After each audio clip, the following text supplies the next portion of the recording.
Antoine Perrette y porte la soutane à temps plein depuis peu. Bien avant cela, c'était plutôt l'habit traditionnel qu'il arborait du côté de Nice, ou plus récemment, l'habit du cadre supérieur qu'il enfilait du côté d'Ajaccio. Qui décide des costumes de notre vie au juste? Notre volonté ou le hasard? Face aux photos de sa vie, l'enfant d'Adzilone s'interroge et nous interroge, avec ou sans filtre. Bienvenue dans votre vie, Antoine Perrette. Merci. À l'époque où vous ne portiez pas encore la soutane. Ah non, non.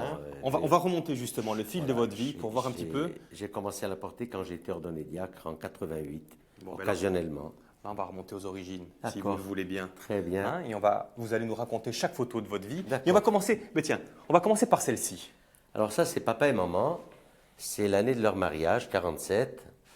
Et donc, papa était rentré d'Indochine l'année d'avant. Puis ils se sont rencontrés, ils sont mariés. Votre papa se marie relativement vieux. Il quand a même. 47 ans. Il a 47 ans. Et maman, elle a 37. Elle aussi, elle a attendu un certain temps. Hein. Votre papa est d'Adzilone Oui, et maman de Fracette. et le maman de Fracetto. Il a une histoire, votre papa. Il a une histoire un peu dramatique, justement. Parce que Papa, à 8 ans, il perd sa maman. Et puis son père se remarie. Et donc, il est mis au lycée, où il va jusqu'en seconde. Et puis après, il entre dans les postes, ça ne marche pas, et il s'engage dans la coloniale. à la coloniale, il sera capitaine. Il est capitaine, fini capitaine. Et puis c'est là où c'est dramatique, c'est au sortir de la guerre. Sortir de la guerre, pendant qu'en 1945, les Japonais occupent le Vietnam, papa est au Vietnam, et l'armée française est faite prisonnière, et il est prisonnier des Japonais pendant 6 mois. Et il est torturé. Exactement, et il s'en remettra jamais en fait. Il meurt quand vous avez 16 ans, votre Voilà, papa. papa meurt quand j'ai 16 ans, il meurt d'un cancer de l'estomac. Et laisse votre maman toute seule, vous allez être élevé beaucoup par Alors, je suis élevé par maman, par ma tante, la sœur de papa, et puis entre-temps, ma grand-mère maternelle a vieilli. Ma tante qui vit avec elle dit à maman, il faut qu'on vive ensemble. Et donc, je suis élevé par une ribambelle de femmes. Avec votre frère. Avec mon frère. Avec votre Mon frère. Vous êtes là, on vous reconnaît, on vous reconnaît. Oui. Avec votre frère. Mais c'est-à-dire comment- qu'on s'est partagé. Moi, j'ai pris du côté de papa avec les cheveux noirs et les yeux noirs. Et lui, il a pris du côté de chez maman avec les cheveux blonds et les yeux bleus. Voilà. Comment allait votre enfance, Antoine? Alors, c'est une enfance heureuse. On est content, on est heureux. On est dans un village. On est dans un village qui est vide. Hein. Il n'y a presque plus personne. Il n'y a que des vieux. Alors, on vit avec les vieux qui nous racontent la guerre de 14-18, qui nous racontent des tas de choses. En même temps, c'est un village où il y a beaucoup d'anciens fonctionnaires. Donc, on n'est pas dans la Corse profonde.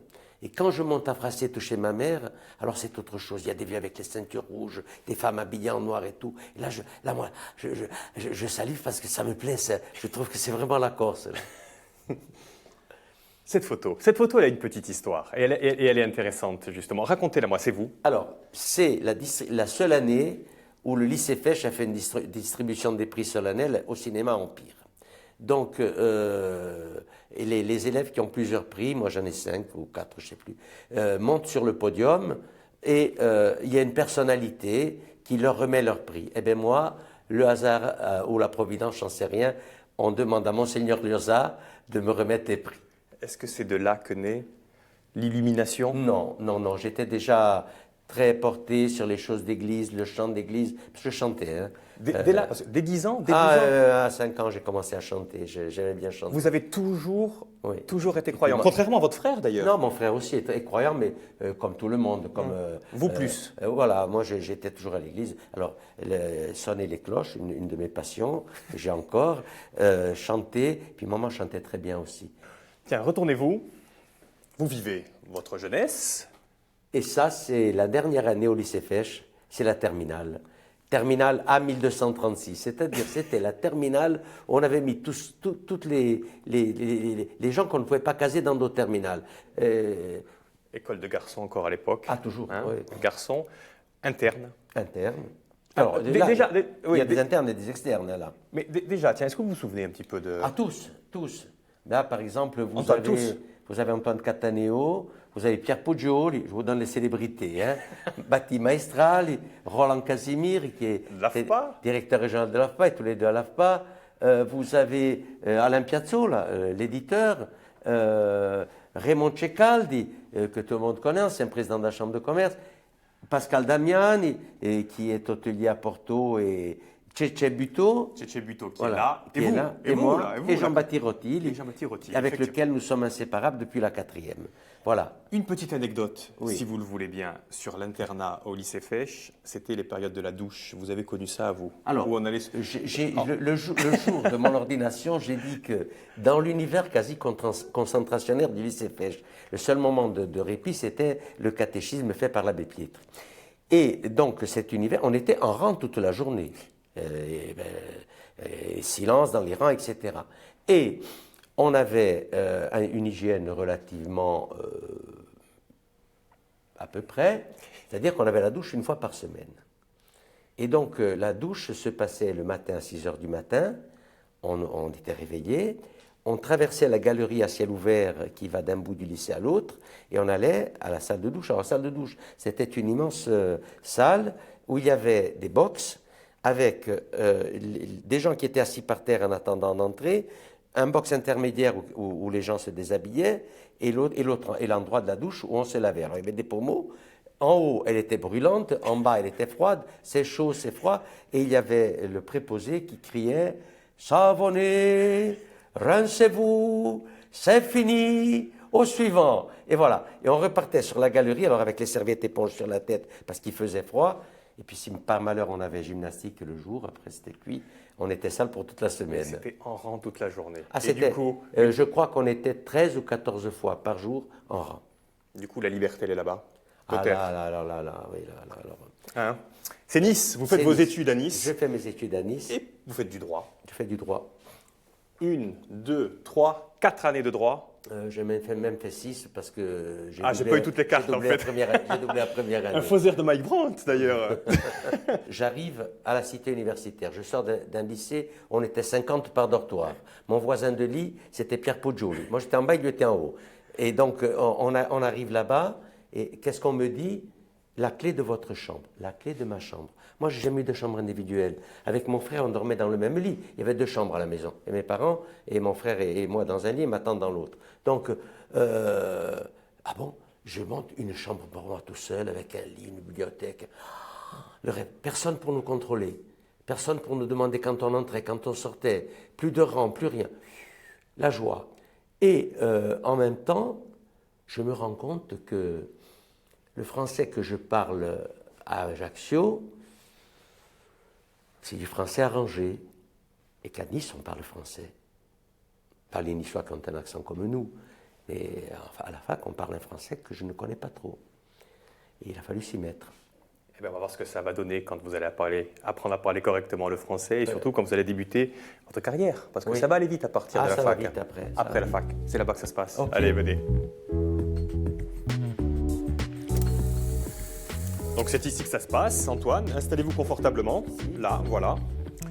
Et laissez-vous guider. On va faire un point, la mise au point sur votre vie. Alors sur le continent, on avait compris que vous apprenez à parler correctement le français. Ou du moins, je me réadapte. Hein, Oui. on parlait aussi à Ajaccio, hein, mais bon, on ne disait pas je me suis stratché. Voilà. Mais vous continuez de chanter la messe. Là, on est à Saint-Laurent-du-Var. Alors, pas je continue. On est en plein réacquist et on commence à réapprendre à chanter la messe, etc. Là, c'est une messe à Saint-Laurent-du-Var. Et pendant que vous chantez la messe et que vous apprenez le français, quand vous rentrez en Corse, par contre, je vous sens, comment dire, assez revendicatif, regardez. Symbole, tradition ou promesse, pourquoi la Madounuccia traîne-t-elle toujours une foule imposante, alors que l'on assiste de nos jours à une désaffection des populations pour l'Église? Forse sarà che la Madonna ci mette sempre la sua mano in capo e forse sarà di noi che lei a Cini hanno bisogno di un poco di fede. Allora, vedi c'è radio, c'è morimondo, un giorno da Madonnuccia, ma il resto del tempo ce ne vedo poco. Tieni che c'è di meno freddo, tieni di noi che la gente e non hanno più tanto tempo o volontà di muoversi verso Aisha. Un giorno da Madonnuccia ci vanno, ancora grazie, mi dice Ritti. Ciò che sarebbe pensare che ci andassero un poco di più l'altro giorno. J'adore. Donc, effectivement, vous parlez de la désaffection de l'Église, mais surtout, vous parlez corse. Quand vous rentrez en Corse, vous parlez corse. Ah, mais à Nice aussi, on parle corse. À Nice aussi. À telle enseigne que certains ont appris à parler corse à la fac. Donc entre nous, parce qu'il faut dire une chose, au lycée Fesch, les externes majoritairement parlent français, et les internes parlent corse. Et à Nice, on parle corse. Et on s'habille corse. Là, c'est vous. Oui. Alors là, on retrouve en s'habillant avec souvent avec le gilet. C'est pas on, c'est vous. Vous êtes Oui, constamment. oui. Vous Oui, êtes vraiment. On est plusieurs à le faire. Qu'est-ce qui se passe arrivé à Nice À Nice, on se rend compte que ce que les autonomistes de l'époque disent de la Corse, c'est que bon, on est en train d'être dépossédé de la Corse, qu'on n'a pas d'université en Corse, que la Corse est en train de se développer sans nous, et donc il y a tout ce mouvement de revendication. Vous ne le ressentiez pas quand vous étiez en Corse, en fait. C'est vraiment le déclic, c'est arrivé sur le continent. C'est l'arrivée sur Nice, oui. C'est l'arrivée à Nice. Et du coup, vous vous regroupez. Alors, FRE, qu'est-ce que c'est la ça? FREC, la Fédération rénovée des étudiants corse. Vous avez sur le podium, il y a Paul Neb, l'ancien conservateur du musée de Sartène, Ciavaldini, qui est le patron des eaux de Ziglia, moi-même, Antoine Solacaro, qui est en train de prendre la parole, Alain Spadoni, qui est le président, Jean-Baptiste Rotil et Louis Michaeli. Pourquoi vous fondez ça? On fonde ça parce que, si vous voulez, on sent le besoin comment dirais-je, de se défendre sur Nice en tant qu'étudiant corse. On a des revendications spécifiques, on a des problèmes spécifiques, etc. Et donc on fonde cette fédération. Et puis pour avoir une certaine solidarité entre nous aussi. Puis vous voulez l'université en Corse aussi, j'ai l'impression que ça s'affiche. Bien entendu, c'est la revendication numéro 1. Ouais. On va occuper le rectorat, on va occuper le Resto U pour réclamer l'université en Corse. Oui.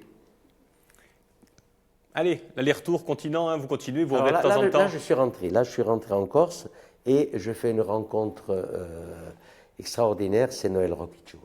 Qui est au centre, là, Qui est au de la centre. photo. On vous voit Parce avec que un beau pull. j'ai mémorisé toutes ces histoires en les écoutant chez Jean-Baptiste Rotil. Et puis, on dit à Noël Rocchiccioli qu'il y a un étudiant à Nice qui raconte ces histoires aussi bien que lui. Alors, il veut le connaître. Et j'ai commencé à travailler. René Giovone d'Azilone est un ami de Noël Rocchiccioli et il me présente Noël Rocchiccioli et là il y a une amitié qui se fait extraordinaire. Et vous connaissez toutes ces poésies par cœur. Pas toutes, mais beaucoup. Mais du coup, avec quelques amis de Nice, vous décidez de fonder un groupe. Et avec ce groupe, c'est vous qui faites les poésies de Rocchiccioli. Ce groupe, c'est Canta au Popolo Corso. Alors, il n'y a pas que les amis de Nice. À Nice, on faisait des soirées corses, parce qu'il y avait au moins, à la fac, à la cité universitaire, il y avait au moins une quarantaine de personnes qui jouaient de la guitare. Quand j'arrive à Ajaccio, on considère qu'il faut absolument qu'on retrouve nos racines. On est en plein riacuiste, et donc, il se trouve qu'il y a une concentration de personnes à Ajaccio importantes. Il y a Roch, il y a Guelfucci, il y a Maipèche, il y a Cece Buteau, il y a Jean-Paul Paulette et un certain nombre d'autres, Lavillo Bassani, etc. Et on dit, on va essayer de créer une association pour retrouver le chant traditionnel corse et on fonde Canta. Mais à côté de Canta, il y a ça. Et ça, on le sait moins, justement. Alors, parallèlement à la création de Canta, on crée une confrérie qui ne vivra pas longtemps, mais qui sera un peu l'agent déclencheur des autres, un des agents déclencheurs des autres confréries, qui s'appelle I Paladini di Limagolat. Donc, les gens qui chantent à Canta chantent au Paladini Limagolat. Et donc, tous les premiers vendredis du mois, on a la messe à San Rucchiello, présidée par Monseigneur Giudicelli, qui prêche en Corse, etc. Et nous, on chante la messe. Alors, bon, évidemment, on a trouvé une messe qui nous semble être la plus corse possible, c'est la messe de Sermane et de Rugio. Hein. Voilà. Là, c'est au boulot. Oui, parce que là, on parle un petit peu des hobbies, mais quand vous rentrez de Nice, vous avez votre diplôme en droit et on vous propose de travailler où? Alors, un jour, je descends à Ajaccio, vraiment par hasard, et je crois Jacques Ifam qui me dit « Je te cherche, je te cherchais, je quitte mon emploi à direction du travail, est-ce que ça t'intéresse ?» Je demande à Ucego. Donc je fais ma demande et je suis pris comme chargé d'études à la direction du travail, j'y resterai 2 ans. Et puis en plus, ensuite, je pars à la NPE avec Christian Joubert. Et voilà, là, c'est mon premier bureau à la NPE. Et on est 2 dedans. Hein. Vous allez faire une sacrée carrière. Oh, à qui la NPE. sacré Vous allez carré. terminer Non. quand même directeur à un moment quand même. de Oui, la NPE. directeur adjoint. Directeur adjoint. Directeur adjoint. Mais J'ai eu de la chance. J'ai eu de la chance. Les postes, je suis un des rares à ne pas être parti en mutation pour avoir une promotion. Parce que alors, vous êtes resté jusqu'à la NPE à la NPE jusqu'à quand? jusqu'en 2013. Jusqu'en 2013, hein. Avec la fondation de Pôle emploi 2008. Exactement. Vous En êtes parti à la 2013. retraite il y a peu de temps. Il y a peu de temps, oui. Parallèlement à ça, parce qu'on a bien compris qu'on n'arrête pas de voyager un petit peu avec vous, en tout cas de passer d'une vie à l'autre. Il y a celle-ci. Vous continuez encore une Alors, fois d'aller à la messe. je m'occupe de Mais cette photo, restaurer. elle est intéressante, cette Ouais, photo. Je m'occupe de restaurer l'église du village. Et ce jour-là, donc, on a restauré l'église d'Azilone. Monseigneur Thomas est venu inaugurer les travaux de restauration. Et là, on ne sait pas ce qu'il lui prend. Il dit il faudrait qu'Antoine se prépare à être diacre. Moi, je n'y dis rien. Hein. Et puis, maman n'apprécie pas du tout en plus. Et voilà. Et je ne réponds pas. Et 6 mois après, il m'envoie une lettre en disant qu'il crée un groupe de réflexion sur le diaconat. Est-ce que je suis prêt à en faire partie? Et là, c'est parti. ça commence, voilà. Et ça commence ainsi, justement. Quand on est diacre, on peut célébrer les mariages. On célèbre les mariages, oui. Donc voilà, c'est le mariage d'Éric et de Marielle À Azilone. à Azilone, voilà. Mais ce qui est intéressant dans votre vie, si tant est qu'il y a encore des choses qu'on puisse trouver, c'est ça. C'est qu'en même temps que vous célébrez le mariage en tant que diacre, peu de temps, encore en 95, vous êtes élu maire En du village. 97, En 97, vous êtes élu maire du village d'Azilone. Oui, je suis élu maire. Alors là, c'est une chose qui ne m'a jamais traversé l'esprit, être maire du village. En plus, comme vous le voyez, j'ai mis la charpe à l'envers, mais c'est pas grave. Normalement, c'est le bleu en haut, mais bon, je ne suis pas tellement ferré sur la matière. Il y a une vieille dame à Azilone, Marie, qui est un peu ma grand-mère, parce que je n'ai pas de grand-mère, et avec laquelle je passe beaucoup de temps. Et son fils, avec lequel je suis très lié, est maire du village. Il me demande d'entrer au conseil municipal, ce qui ne m'enchante pas beaucoup, mais bon, je lui dis oui. Et Paul Giacomini, premier adjoint, décède. Et le maire me dit, il faut que tu sois premier adjoint. Bon, d'accord, donc je suis premier adjoint. Et 1 an après, il y a une catastrophe. Pendant une partie de chasse, le maire est tué. Et moi, je n'ai pas envie de prendre sa succession. Je pense que sa famille prendra la succession. Elle me dit non, il faut que ce soit... Et je me retrouve maire. Voilà, je me retrouve maire par hasard. Donc parallèlement, vous êtes maire, Je suis maire, diacre je suis diacre. et directeur adjoint Non, de la diacre, NPE. oui, diacre, oui. Oui. Et directeur adjoint de l'NPE, président du CIST, président de l'association d'aide aux détenus pour la prison d'Ajaccio, puis d'autres trucs comme ça. Voilà. Beaucoup de Ouais. choses. Et bon, on va faire une petite pause si vous le voulez Ok. bien. Le temps de rejoindre un autre bâtiment pour voir un petit peu aujourd'hui quelle est votre vie. Parce que vous n'en avez pas fini avec les aventures. Allez, venez avec moi.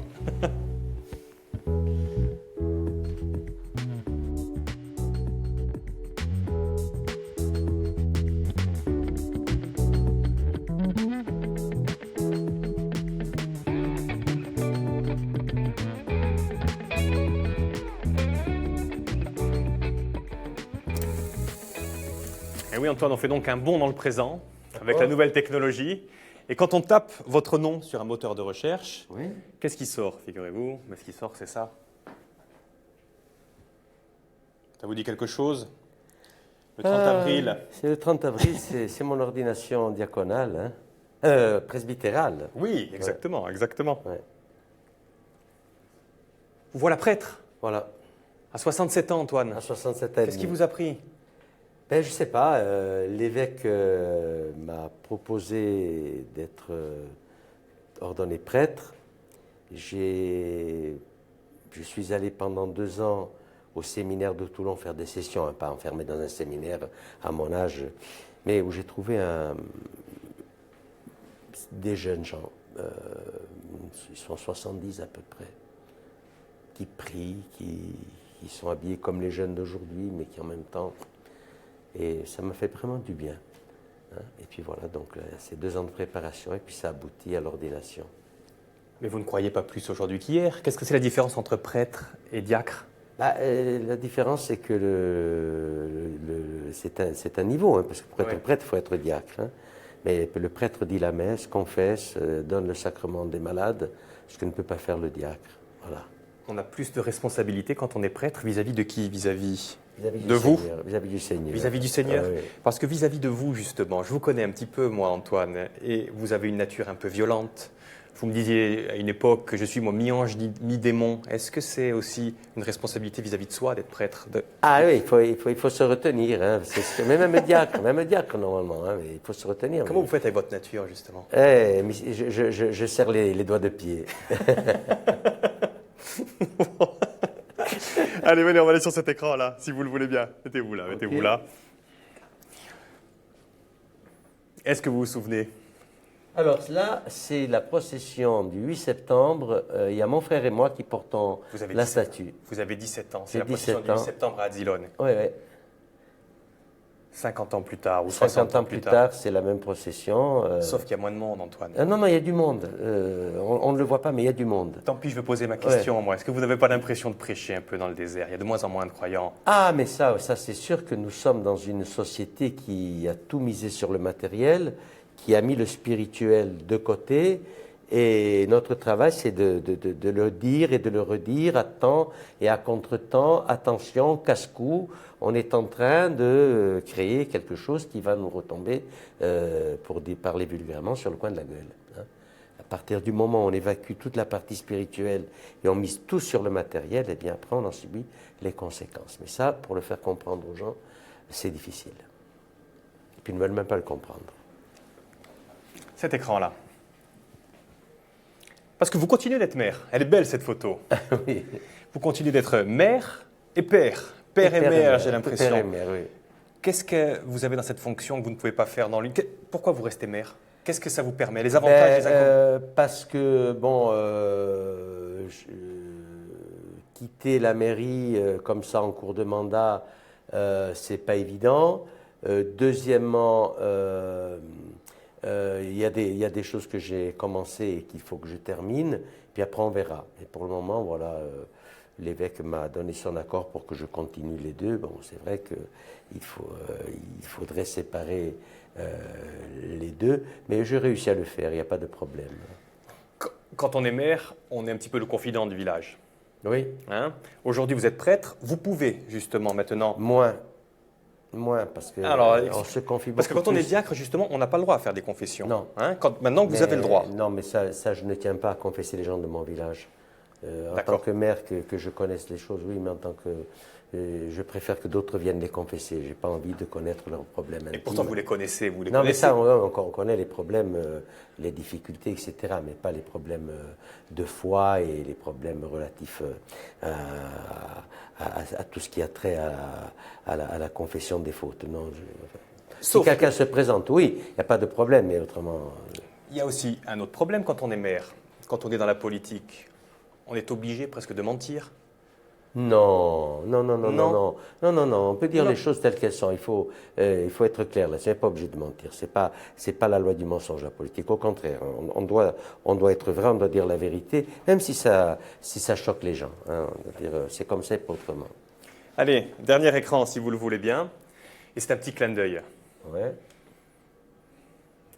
Ah, le voyage de M. Perrichon. Vous connaissez l'histoire de M. Perrichon? Monsieur Perrichon se promène dans les Alpes et il a une jolie fille et il y a deux prétendants. Un jour, Monsieur Perrichon tombe dans une crevasse, un des prétendants réussit à le sauver. Il se dit, c'est bon, je vais avoir les faveurs du père. Et puis, l'autre prétendant est encore plus malin. Le deuxième jour, quand il se promène, il fait semblant de tomber dans une crevasse. Monsieur Perrichon se précipite et le sort facilement, mais ensuite l'autre magnifie l'héroïsme de Monsieur Perrichon et Monsieur Perrichon lui donne sa fille. C'est-à-dire que celui à qui il doit la vie, finalement, il lui en veut. Et ça, c'est ce qu'il faut savoir aussi. Qu'on soit d'église ou qu'on soit dans le civil, chaque fois qu'on rend service à quelqu'un, il ne faut pas attendre de remerciements. Et souvent, les gens vous en veulent. Souvent, les gens vous en veulent, mais alors à vous, on doit vous en vouloir. À Pôle emploi, vous avez trouvé du travail. Prêtre, vous avez passé votre temps, votre vie à rendre service aux gens. Alors, je ne dis pas que tout le monde m'en veut, mais je sais dans ma tête que je ne dois pas attendre, quand je rends service à quelqu'un, qu'on me remercie. D'ailleurs, quand je règle le problème, je dis non, mais ce n'est pas moi, c'est l'administration qui l'a réglé. Comme ça, c'est clair, et les gens ne me doivent rien. Parce que les gens, quand ils doivent, ça pose un problème. Dernière- Et tout ce temps que nous sommes. Hein. Oui, oui. Dernière chose, si on met le voyage de M. Peretti, on vient de le faire, le voyage en photo avec Ouais. vous. Qu'est-ce que vous retenez un petit peu Eh de bien, ce je voyage? retiens que ça ne s'est jamais passé comme j'ai pensé que ça allait se passer, que j'ai eu des projets qui ne se sont pas faits et qu'il y a des choses qui me sont tombées dessus sans que je m'y attende. Donc, la seule chose que j'ai eue comme fil conducteur, comme fil rouge, c'est la prière. Voilà, ça oui. Ce sera le mot de la fin. Mais pour finir vraiment l'émission, on a fini par un selfie, si vous le Oui. voulez. Vous prenez le selfie de temps en temps? Oui. Ah, va. Allez, vous n'avez qu'à sourire et vous laisser guider. Bon. Voilà. Allez. Hop. Antoine, merci infiniment. Merci Voilà. infiniment. À bientôt. À bientôt. Ciao. Ciao. Ciao.